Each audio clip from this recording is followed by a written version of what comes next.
giza na nuru, kuna mapatano gani?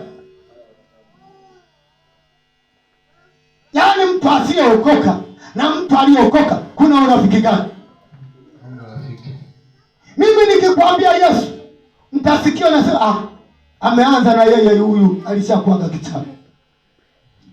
Mara Yesu Yesu Yesu. Anashindaga anatoka kwa naenda huku. Yesu Yesu.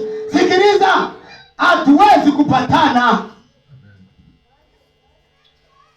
Tunaweza tukaweka umoja. Mimi ninakwambia ninaenda kuhubiri Injili. Wao wananiambia wanataka kufungua duka. Tutaelewana? Tunaelewana? Haleluya! Mapatano ya mtu aliokoka na mtu asiyeokoka yani hayapo. Haleluya! Haleluya! Haleluya! Amen. Twende. Amini nawaambieni. Itakuwa rahisi nchi ya Sodoma na Gomora. Itakuwa rahisi nchi ya Sodoma na Gomora kustahimili adhabu ya siku ile kuliko mji ule uliowapelekea Injili wakakukataa. Amina.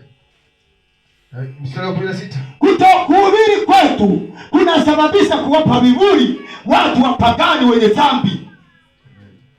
Wamwambia akirusha mawe anajipiga yeye. Muda umetimia. Akishika mpanga amejisikia yeye. Anasema ukiua kwa upanga utauawa kwa upanga. Lakini hubiri Injili, hubiri wa kudharau, hubiri wa kuchekelea, hubiri wa kuongelea maneno, lakini umehubiri nini? Injili.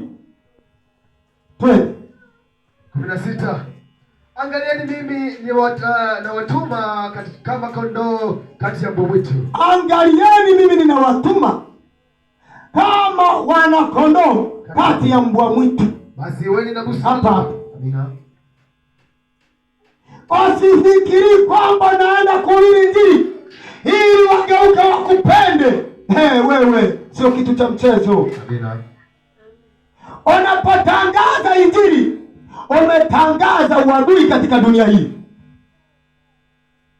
Hakuna wakukusema mazuri.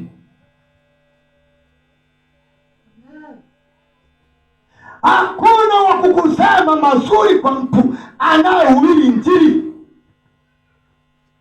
Sisi tumehubiri Injili, wanasema hawa ni wehu.